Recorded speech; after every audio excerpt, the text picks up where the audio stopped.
Hello मेरे प्यारे बच्चों, आई होप कि आप सब ठीक होंगे, व्यस्त होंगे और मस्त होंगे। तो पार्ट टू में आप सबका स्वागत है। पार्ट एक चल रहा था, मैं ये पार्ट टू बना रही हूँ पार्ट एक का, लेसन एक का, जो कि चल रहा है ज्योग्राफी चैप्टर वन। ठीक है, हम कर रहे हैं पृथ्वी का सौरमंडल में क्या रोल है। तो अब ये हमारे पास एक पिक्चर है, किसकी है ये? एक सूर्यमंडल की है, हमारे सूर्यमंडल की पिक्चर है और इसमें सारे ग्रह दिए हुए हैं। बुध, शुक्र, पृथ्वी, मंगल, बृहस्पति, शनि, यूरेनस और नेपच्यून। अब मैं इसको थोड़ा सा जूम करके आपको दिखा रही हूँ कि यहाँ पे क्या लिखा हुआ है। देखो, ये तो सौरमंडल का पिक्चर है, ठीक है। और यहाँ पे सारे ग्रहों की डेट्स लिखी हुई है, मतलब कि दिन लिखे हुए हैं। वो अपने अक्ष पर घूमते हुए एक दिन, मतलब कि एक चक्कर कितने दिनों में पूरा करते हैं। जैसे कि बुध के बारे में लिखा है, बुध 88 दिन लेता है, शुक्र 255 दिन लेता है एक चक्कर पूरा करने में, ठीक है, सूर्य के चारों तरफ परिक्रमा करने पर। और अपनी धुरी पे घूमता हुआ कितने दिन लेता है? 243 दिन। अब देखो पृथ्वी के बारे में क्या लिखा हुआ है। पृथ्वी 365 दिन लेती है। पृथ्वी कितने दिन लेती है? 365 दिन लेती है, ठीक है। और अपने अक्ष पे कितने दिन में एक चक्कर पूरा करती है? 24 दिनों में, 24 घंटे में, जो कि एक दिन बनता है, ठीक है। इसके बाद मंगल लिखा है, 687 दिन लेते हैं एक चक्कर पूरा करने में। और अपने अक्ष पे ये कितनी देर में घूमता है? 24 घंटे, यानी कि एक दिन में। चंद्रमा की संख्या, मंगल ग्रह पे चंद्रमा की संख्या कितनी है? 2 है, 2 चंद्रमा है मंगल ग्रह के। और अपनी पृथ्वी के कितने हैं? अर्थ के कितने हैं? चंद्रमा 1। और हमारा चंद्रमा क्या है? नेचुरल सैटेलाइट है, आर्टिफिशियल सैटेलाइट नहीं है। अब देखो, अंतरिक्ष ग्रह सूर्य के बहुत नज़दीक होते हैं, चट्टानों से बने होते हैं। आंतरिक ग्रह हैं, ये कौन से ग्रह हैं? ये चारों ग्रह जो दिखाए गए हैं आंतरिक ग्रह, ठीक है। ये सूर्य के बहुत ज़्यादा नज़दीक होते हैं और चट्टानों से बने होते हैं। अब हम पढ़ेंगे बृहस्पति के बारे में। सूर्य के चारों तरफ एक चक्कर लगाने में 11 साल 11 महीने, 11 साल 11 महीने, लगभग 12 साल का समय हो गया ये, ठीक है। और अपने अक्ष पे घूमने में 9 दिन लगते हैं, 9 घंटे 56 सेकंड। और चंद्रमा की संख्या, कितने चंद्रमा हैं इसके? 53। इसके कितने चंद्रमा हैं? 53, ठीक है। अब शनि के बारे में पढ़ेंगे। सूर्य के चारों तरफ परिक्रमा करने में इसको लगते हैं 29 ईयर्स एंड 5 मंथ्स, ठीक है। और अपने अक्ष पे घूमने में 14 घंटे 40 मिनट का समय लेते हैं। चंद्रमा की संख्या कितनी है? 53।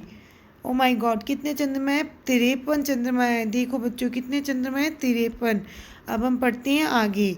यूरेनस, यूरेनस को सूर्य के चारों तरफ परिक्रमा करने में लगते हैं 84 साल। कितना समय लगता है? 84 साल। अपने अक्ष में एक चक्कर पूरा करते हैं 17 घंटे 14 मिनट में। और चंद्रमा कितने हैं? 27। नेपच्यून के बारे में पढ़ेंगे। नेपच्यून है, सूर्य के चारों तरफ परिक्रमा करने में 164 दिन का समय लेता है, ठीक है, 164 साल। अपने अक्ष पर घूर्णन में 16 घंटे 7 मिनट। और चंद्रमा कितनी है? 13। अब जो ये ग्रह हैं ये सूर्य से काफ़ी दूर हैं, ठीक है। ये बड़े आकार के हैं और ये गैस और तरल पदार्थों से बने हैं। ये क्या है? सूर्य से बहुत दूर हैं। आई होप आपको ये समझ में आई होगी जो मैं आपको समझाने की कोशिश कर रही थी, ठीक है। अब हम बढ़ते हैं आगे, अब पढ़ते हैं इसके बारे में। अब इसमें क्या लिखा है? आसमान में दिखने वाला चंद्रमा एक उपग्रह है। जो आसमान में चंद्रमा दिखता है वो क्या है? एक सैटेलाइट है, ठीक है, नेचुरल सैटेलाइट है। ये हमारी पृथ्वी का सहचर है जो इसके चारों ओर चक्कर लगाते हैं। हमारी पृथ्वी सूर्य के चारों ओर चक्कर लगाती है और पृथ्वी के चारों ओर कौन चक्कर लगाता है? चंद्रमा, ठीक है। और पृथ्वी के समान 7 अन्य ग्रह हैं जो सूर्य के प्रकाश से ऊष्मा प्राप्त करते हैं।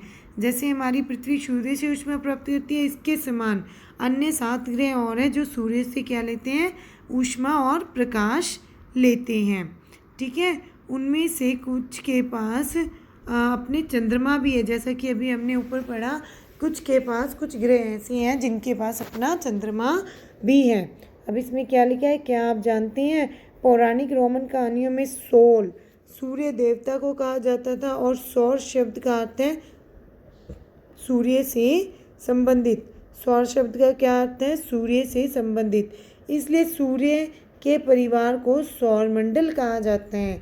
सौर शब्द का प्रयोग करते हुए अधिक शब्दों को लिखें। आप लोग बच्चों सौर शब्द का उपयोग करो और इसको बहुत सारे शब्दों में व्यक्त करो। अब हम पढ़ेंगे सौरमंडल के बारे में, सूर्य के बारे में और अन्य ग्रहों के बारे में। ठीक है, तो हम पढ़ते हैं, स्टार्ट करते हैं सौरमंडल के बारे में। सौरमंडल क्या है? सौरमंडल क्या है? सूर्य और 8 ग्रह, उपग्रह और अन्य खगोलीय पिंड जैसे क्षुद्र ग्रह और उल्का पिंडों से मिलकर जो बना है उसको क्या कहेंगे?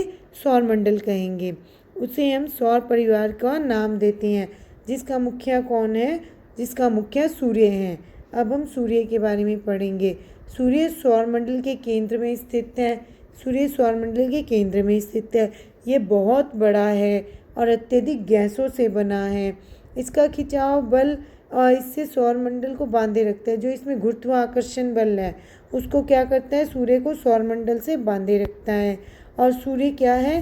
सूर्य सौरमंडल के लिए प्रकाश और ऊष्मा क्या करता है? सूर्य सौरमंडल के लिए प्रकाश और ऊष्मा देता है, एकमात्र स्रोत है। लेकिन हम इसकी अत्यधिक तेज ऊष्मा को महसूस नहीं करते हैं। हम सौरमंडल की अत्यधिक तेज ऊष्मा को सौरमंडल में सूर्य की अत्यधिक तेज ऊष्मा को महसूस नहीं कर पाते, क्योंकि नज़दीक का तारा होने के बावजूद ये हमसे बहुत दूर है। सूर्य हमारी पृथ्वी से लगभग 15 करोड़ किलोमीटर दूर है। सूर्य हमारी पृथ्वी से कितना दूर है? 15 करोड़ किलोमीटर दूर है। ये यद्यपि हमसे पास है पर फिर भी ये हमसे बहुत दूर है। इसको पास क्यों कहा गया है? क्योंकि ये अन्य तारों के मुकाबले में हमसे पास है। अन्य तारे जो हम रात को देखते हैं वो हमसे काफ़ी दूर हैं। ठीक है, अब हम पढ़ेंगे ग्रहों के बारे में। फर्स्ट ग्रह कौन सा है? पहले ग्रहों की थोड़ी सी नॉलेज लेते हैं। ग्रह क्या है? ठीक है, हमारे सौरमंडल में कितने ग्रह हैं? 8 ग्रह हैं। कितने ग्रह हैं? 8 ग्रह हैं। वे हैं बुध, शुक्र, पृथ्वी, मंगल, बृहस्पति, शनि, यूरेनस और नेपच्यून। ठीक है, अब हम पढ़ेंगे सौरमंडल और सभी 8 ग्रह की एक निश्चित पथ पर सूर्य के चारों ओर चक्कर लगाते हैं। ये रास्ते दीर्घ वृत्ताकार में फैले हुए होते हैं, मतलब बड़े बड़े वृत्त बने हुए होते हैं। ठीक है, ये तो मैं छोटे छोटे आपको बता रही हूँ। इन वृत्तों पे क्या घूमती हैं? इन वृत्तों पे ये अपने अक्ष पर घूमते रहते हैं सूर्य के चारों ओर। समझ में आ रहा है? ठीक है, ये कक्षा कहलाते हैं। ठीक है, बुध सूर्य के सबसे नज़दीक है। बुध ग्रह कहाँ है? सूर्य के सबसे नज़दीक है।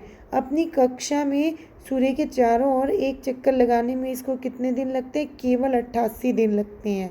शुक्र को पृथ्वी का जुड़वा ग्रह माना जाता है। जुड़वा ग्रह किसको कहा गया है? शुक्र को कहा गया है।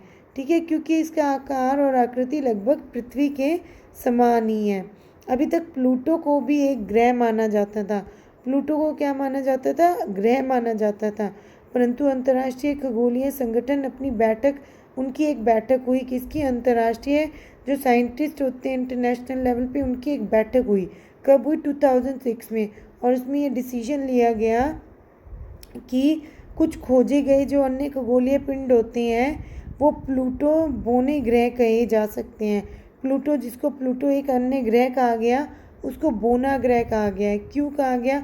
बोना ग्रह को इंग्लिश में कहेंगे ड्वार्फ प्लैनेट। ठीक है, उनकी एक बैठक हुई जिसमें प्लूटो को ग्रहों की श्रेणी से बाहर कर दिया गया और उसको क्या कहा गया? बोना ग्रह कहा गया। क्यों कहा गया? क्योंकि ये घूमते घूमते अपने पथ से विचलित हो जाता है। ठीक है, अपने पथ से बाहर निकल जाता है और कभी भी किसी से भी टकरा सकता है, तो इसको ग्रहों की श्रेणी से बाहर कर दिया गया। ठीक है, अब हम पढ़ेंगे पृथ्वी के बारे में। ठीक है, पृथ्वी के बारे में पढ़ने से पहले हम यहाँ पे कुछ रोचक तथ्यों के बारे में पढ़ते हैं। क्या आप जानते हैं रात में आसमान को देखकर मनुष्य हमेशा मोहित हुआ है? खगोलीय पिंडों एवं उनकी गति के संबंध में अध्ययन करने वाले खगोल शास्त्री कहते हैं। ये किसका कहना है? जो खगोलीय इन सब चीज़ों का अध्ययन करते हैं। आर्यभट्टा प्राचीन भारत के प्रसिद्ध खगोल शास्त्री थे। कौन थे आर्यभट्टा? आर्कियोलॉजिस्ट। उन्होंने क्या कहा था? सभी ग्रह और चंद्रमा परावर्तित सूर्य के प्रकाश के कारण चमकते हैं। जो सूर्य है वो चाँद को भी प्रकाशित करता है रात में, और किसको प्रकाशित करता है? तारों को भी प्रकाशित करता है, ग्रहों को भी प्रकाशित करता है। तारे वो जिनके पास खुद का प्रकाश नहीं होता। आज विश्व के सभी भागों में खगोलविद ब्रह्मांड के रहस्यों को खोजने में लगे हैं। हमारी जो पृथ्वी है, जो ब्रह्मांड है, बहुत बड़ा है, ठीक है। उसके रहस्य अभी भी हम पूरे नहीं जान पाए हैं, उनके रहस्यों को अभी भी खोजा जा रहा है। अब हम क्या पढ़ेंगे? अब हम पृथ्वी के बारे में पढ़ेंगे, ठीक है। पृथ्वी के बारे में हम अब स्टडी कर रहे हैं। तो पृथ्वी क्या है? सूर्य से दूरी के हिसाब से पृथ्वी तीसरा ग्रह है हमारा। अगर हम सोलर सिस्टम देखें, जैसे कि मैंने आपको यहाँ दिखाया था, तो ये हमारा सूर्य है, ये हमारा सूर्य है। फिर सबसे नज़दीक है बुध, बुध के बाद आएगा शुक्र, शुक्र के बाद है हमारी पृथ्वी, ठीक है। तो ये तीसरा ग्रह है जो बहुत ज़्यादा सूर्य के नज़दीक है, ठीक है। अब इसके बारे में मैं आपको अपनी नेक्स्ट क्लास में पढ़ाऊँगी, नेक्स्ट वीडियो में आपको इसके बारे में और डिटेल में मैं पढ़ाऊँगी। ओके, आई होप कि अगर आपको कोई कन्फ्यूजन हो तो ज़रूर कमेंट करें। आई होप आपको ये वीडियो पसंद आई होगी। अगर आपको ये वीडियो पसंद आई है तो आप लाइक, शेयर एंड सब्सक्राइब करना ना भूलें। Thank you and bye bye, have a nice day.